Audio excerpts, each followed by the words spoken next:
Hello everyone, कैसे हैं हम सभी दोस्तों। हमारी चल रही एक बैकएंड कंप्लीट सीरीज जिसमें हम पूरे का पूरा बैकएंड सीखने वाले हैं। आज हमारा बहुत ही इंपॉर्टेंट टॉपिक है जिसमें हम एमबीसी मॉडल सीखने वाले हैं। मॉडल व्यू कंट्रोलर इसको बोलते हैं। स्कीमास कैसे काम करते हैं, कोई भी हमने मॉडल क्रिएट करना है वो कैसे क्रिएट होता है, उसको व्यू कैसे करना है, कंट्रोल कैसे करना है। बेसिकली हमारा जो कंप्लीट एक एमबीसी मॉडल होता है जो हमारे बैकएंड में काम करता है। जब भी आप किसी डेटाबेस के साथ काम करना स्टार्ट करते हैं, सबसे पहला स्टेप होता है एमबीसी। तो ये क्या होता है, आखिर कैसे काम करता है, हमारी इस कंप्लीट प्ले लिस्ट में ये वर्क कैसे करेगा, अपने रियल टाइम प्रोजेक्ट में हम इसको कैसे यूज़ करते हैं, इसका कंप्लीट स्ट्रक्चर एक होता है वो कैसा होता है, उस स्ट्रक्चर को हम मैनेज कैसे करते हैं, ये सब इस वीडियो में हम सीखने वाले हैं। तो चलिए स्टार्ट करते हैं हमारी इस कंप्लीट वीडियो को। एमपीसी मॉडल में हमारे पास सबसे पहले मोंगूज आता है। ये हमारे पास लाइब्रेरी है मेन, जिसमें मोंगो डीबी मिलके काम करेगा।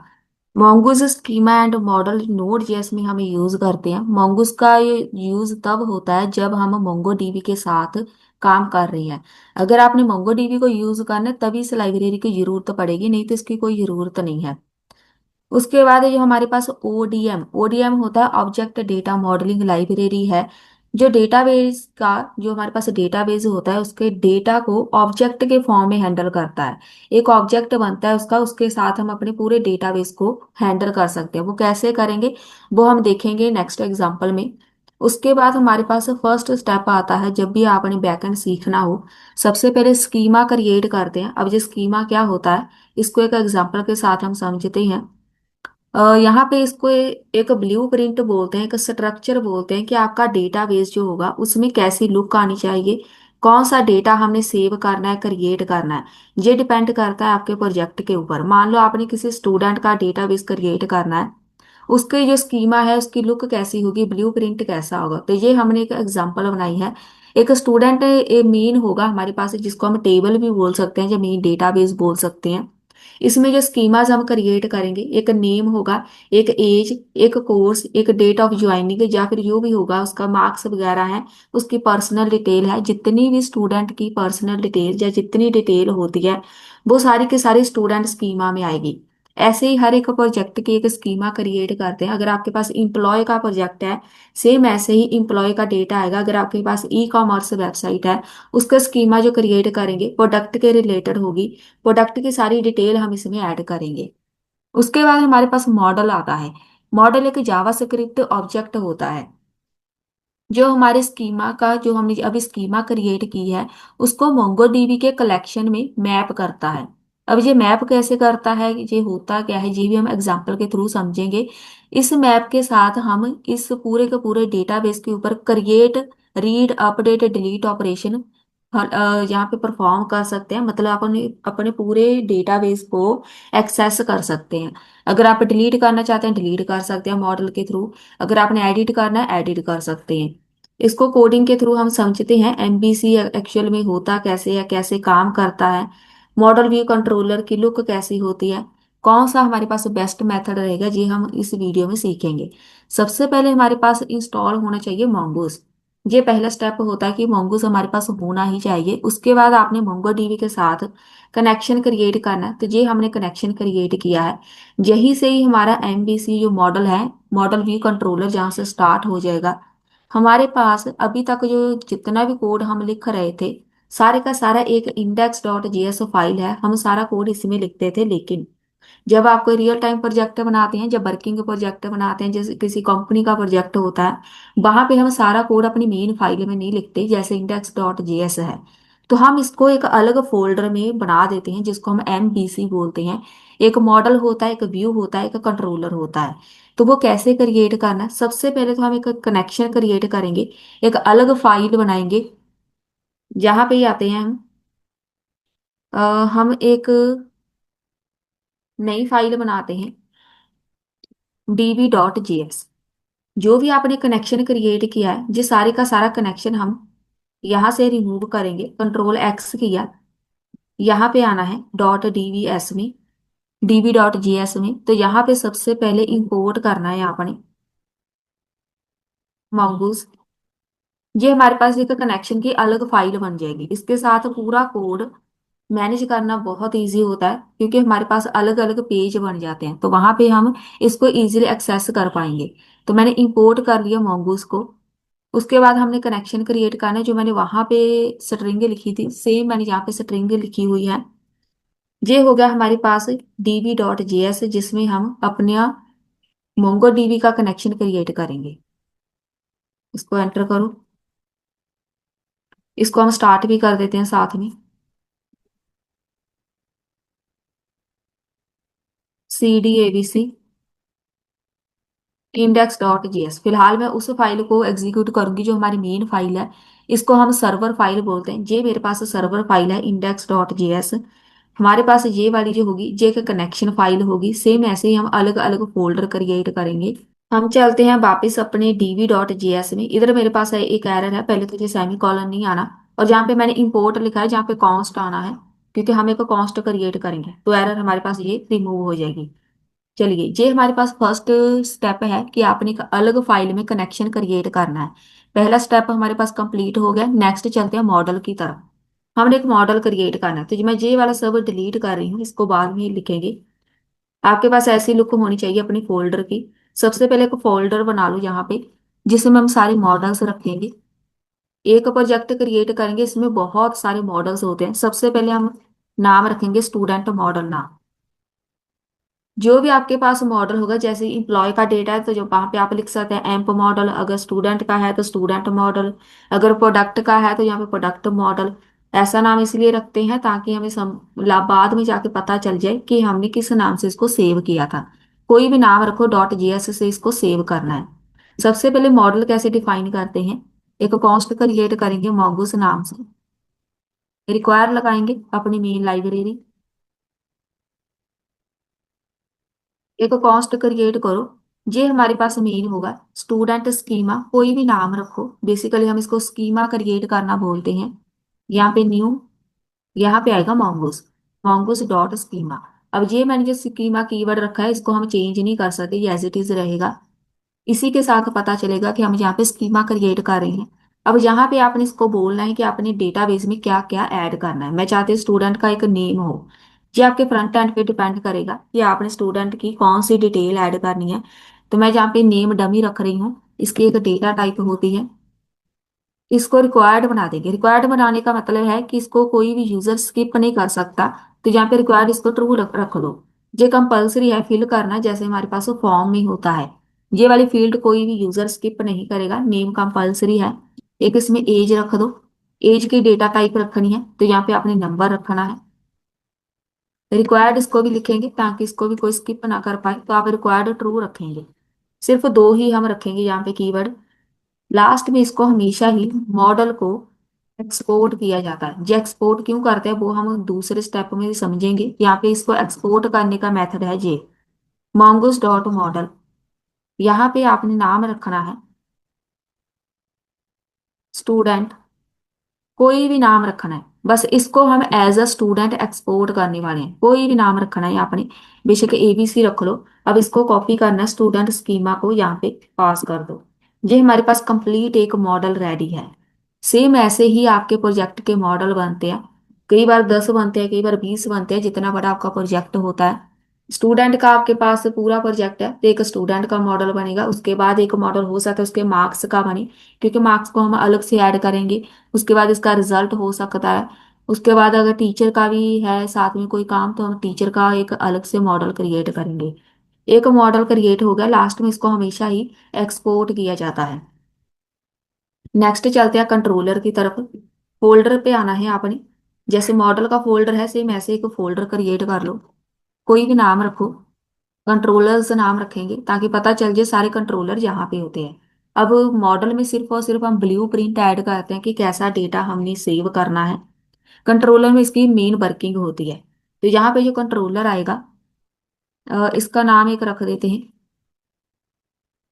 Student controller .js। तो ये हमारे पास कंट्रोलर का काम करेगा।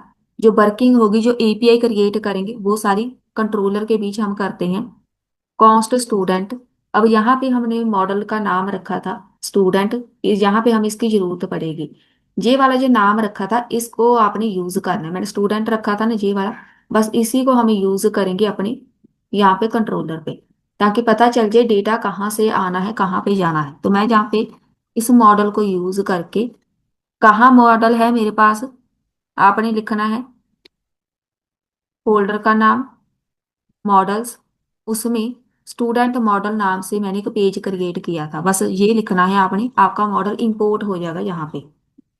एक्सपोर्ट, यहाँ पे लिखना है एक्सपोर्ट डॉट, क्रिएट करो एक कोई भी नाम रख दो, क्रिएट स्टूडेंट, एक नाम दिया मैंने यहाँ पे, असिंक यूज करेंगे साथ में, रिक्वेस्ट एंड रिस्पॉन्स, यही पूरा काम करेगा।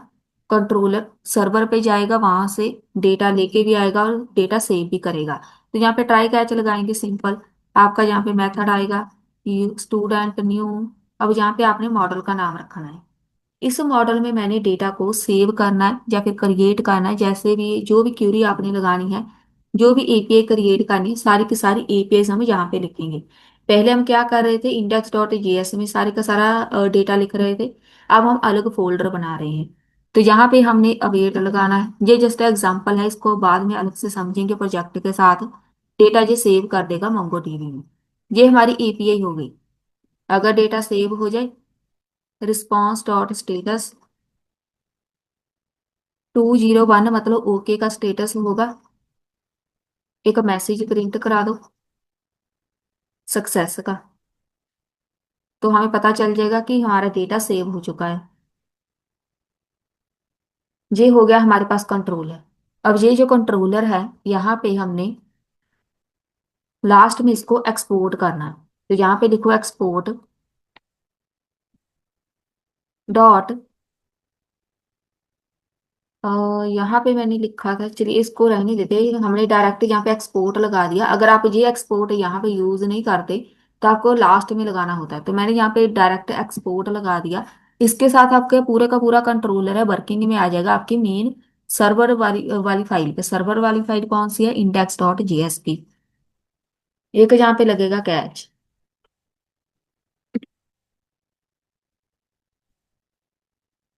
कैच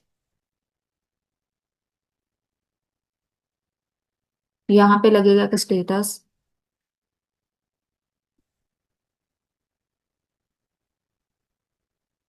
इसमें हम शो कराएंगे सिर्फ एरर को।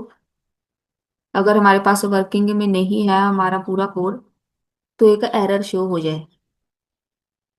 ये हमारे पास हो गया रेडी कंट्रोलर। सेम ऐसे ही आपके कंट्रोलर के सारे एपीआई यहाँ पे आने। एपीआई का मतलब है कि आपने डेटा ऐड करना है, जैसे हमने लगाया था गेट पोस्ट। ये सारे के सारे एपीआई हम यहाँ पे क्रिएट करेंगे। बेसिकली ये कैसे होता है, जैसे हम पहले ही लगाते थे app dot gate, app dot post, लेकिन ये हमारी छोटी सी एक अलग से एग्जाम्पल है। सारी एपीआई आपकी जहाँ से ऐसे ही बनेगी। नेक्स्ट चलते हैं।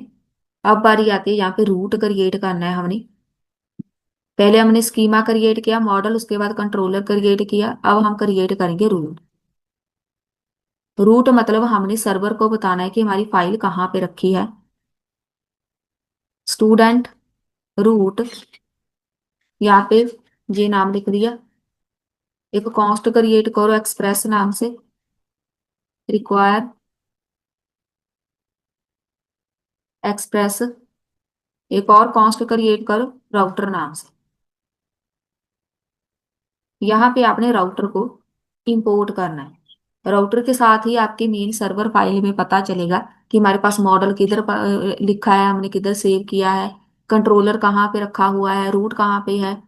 एक कॉन्स्ट क्रिएट करेंगे और स्टूडेंट कंट्रोलर, यहाँ पे आपने कोई भी नाम रखना है, स्टूडेंट कंट्रोलर नाम रख लो।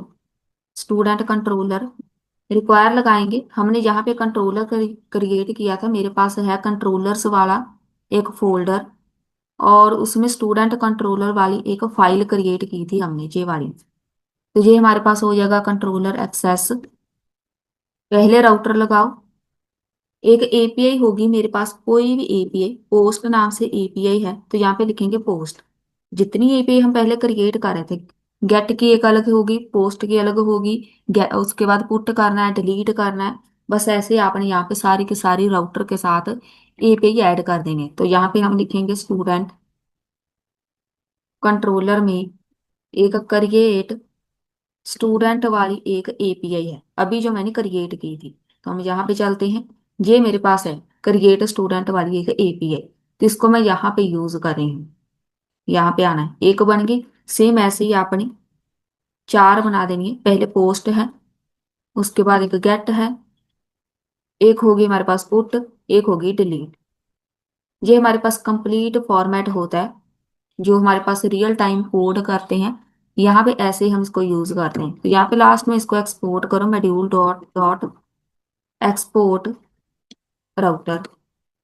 ये हमारे पास एमपीसी रेडी हुआ है हमारे मॉडल व्यू कंट्रोलर। व्यू का मतलब होता है ये यूजर को डेटा दिखेगा। यूजर को क्या दिखना है, तो जो हम यहाँ पे फॉर्म में फ्रंट एंड में सेव करेंगे वही यूजर को दिखेगा। मॉडल व्यू कंट्रोलर जो हम फ्रंट एंड से डेटा फॉर्म के थ्रू इसमें ऐड करवाएंगे या शो करवाएंगे किसी भी टेबल के रूप में या किसी लिस्ट के रूप में, वो व्यू में आएगा। मॉडल में हम यो यहाँ पे ब्लू प्रिंट क्रिएट करेंगे, जैसे स्कीमा है। कंट्रोलर होगा इसकी सारी की सारी वर्किंग। अब इतना हमारे पास स्टेप कंप्लीट हो गया। अब चलते हैं हम अपनी मेन सर्वर फाइल पे, इन सबको हमने एक्सेस करना है। सबसे पहले हम लिखेंगे रिक्वायर, कनेक्शन क्रिएट करेंगे। मेरे पास एक डीबी वाली फाइल थी, उसको डायरेक्ट एक्सेस कर लो बस। एक कॉन्स्ट क्रिएट करेंगे स्टूडेंट रूट्स नाम से। रूट कहाँ पे है, रिक्वायर। मेरे पास एक रूट्स वाला फोल्डर है, उसमें स्टूडेंट रूट है बस। रूट्स वाला फोल्डर है, उसमें स्टूडेंट रूट का एक पेज है। ऐप डॉट यूज, यहाँ पे सारे रूट को इनेबल करो। पहले तो जेसन को इनेबल करो। ऐप डॉट यूज स्टूडेंट्स, यहाँ पे लिखेंगे स्टूडेंट रूट्स। बस सिर्फ और सिर्फ आपने रूट को यहाँ पे कॉल करना है, बाकी सब वहां पे ऑटोमेटिकली कॉल है, क्योंकि कंट्रोलर को भी हमने यूज किया हुआ है कहीं ना कहीं। उसके बाद मॉडल को भी कहीं ना कहीं यूज किया है। मॉडल को यूज किया था कंट्रोलर में, कंट्रोलर को यूज किया हमने रूट में। तो हमारे मेन इंडेक्स डॉट जीएस में सिर्फ और सिर्फ ये रूट वाला कॉल होना है। तो मैंने यहाँ पे इसको कॉल कर दिया है। अब मैंने यहाँ पे ये वाला जो स्टूडेंट लिखा है, जो कुछ भी लिखा हुआ है, ये हमारे पास एपीआई होती है जो हमने फ्रंट एंड में यूज करनी होती है। यही एपीआई आपकी फ्रंट एंड में जाएगी, बस वहां से डेटा सेव भी हो जाएगा, उसके बाद डिलीट भी हो जाएगा। आपने एडिट करना, एडिट भी हो जाएगा। एक बार इसको यहाँ पे स्टार्ट करते हैं, फिर इसको डिलीट करो। एबीसी फोल्डर है, नोडमॉन इंडेक्स डॉट जीएस। सबसे पहले हमारे पास कनेक्शन फाइल वर्क करनी चाहिए, कनेक्शन क्रिएट होना चाहिए। तो यहाँ पे हम देख लेते हैं कौन सी एरर है। कैनॉट फाइंड डीबी, डीबी मैंने यहाँ पे रखा हुआ है, सिर्फ हमने इसकी लोकेशन चेक करनी है। तो यहाँ पे है हमारे पास एबीसी फोल्डर में।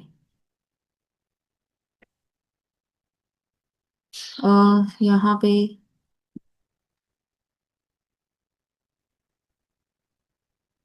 ये वाला जो डॉट हमने लगाया है, इसको रिमूव कर देते हैं। वापस चलते हैं यहाँ पे।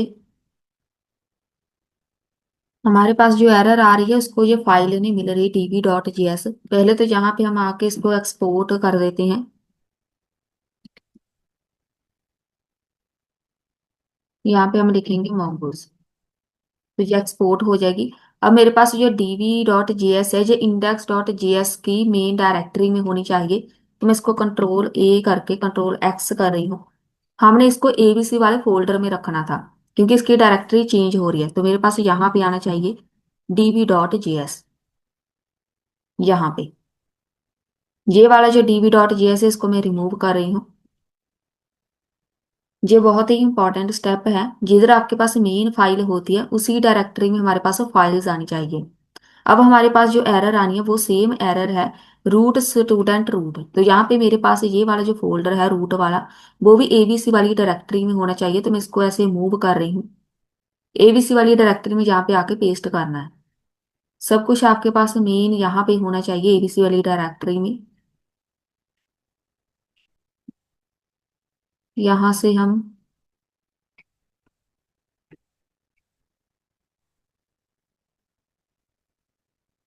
यहाँ पे मैंने रूट वाले फोल्डर को अपने एबीसी वाले फोल्डर में ऐड कर दिया, क्योंकि एबीसी वाला फोल्डर हमारा मेन फोल्डर है जिसमें नोड मॉड्यूल आता है ना, बस उसी में सारे के सारे फोल्डर रखने होते हैं। अब मैं अगर इसको रिफ्रेश करूँ, मेरे पास ये वाली एरर थी रूट स्टूडेंट वाली, इसको हमने सेव करना है। यहाँ पे कनेक्शन तो बन चुका है, फिर भी हमारे पास वो एरर आ रही है। ठीक है, अब मेरे पास तो सब कुछ सही है, कनेक्शन भी बन गया, कनेक्टेड आ रहा है और मेरे पास सर्वर भी चल रहा है। सेम ऐसे ही कंट्रोलर भी हम यहाँ पे उठा के अपने एबीसी वाले फोल्डर में रखेंगे। बेशक यहाँ पे एरर ना आए, क्योंकि अभी तक उसको हमने कहीं यूज नहीं किया। जब आप कंट्रोलर को यूज करेंगे कंप्लीट प्रोजेक्ट में, तो यहाँ पे सेम एरर आनी है। तो हम क्या करेंगे, इसको भी अपने एबीसी वाले फोल्डर में रखेंगे। तो यहाँ पे रखना है आपने सारे कंट्रोलर एंड मॉडल्स, सब कुछ हम अपने एबीसी वाले फोल्डर में मूव कर देते हैं। ये भी मॉडल भी हमने यहाँ पे रखना है, तो यहाँ पे मूव पे क्लिक कर देना। अब सब कुछ हमारे पास परफेक्ट है, एबीसी वाले फोल्डर में हमने सब कुछ ऐड कर दिया है। आपके पास यहाँ पे कुछ एरर्स आ सकती हैं, वो एरर्स क्या होनी है, अगर आपके पास कुछ ऐसी एरर आती है कि मॉड्यूल हमें मिल नहीं रहा। मेरे पास यहाँ पे एरर थी कि वी कैनॉट फाइंड मॉड्यूल।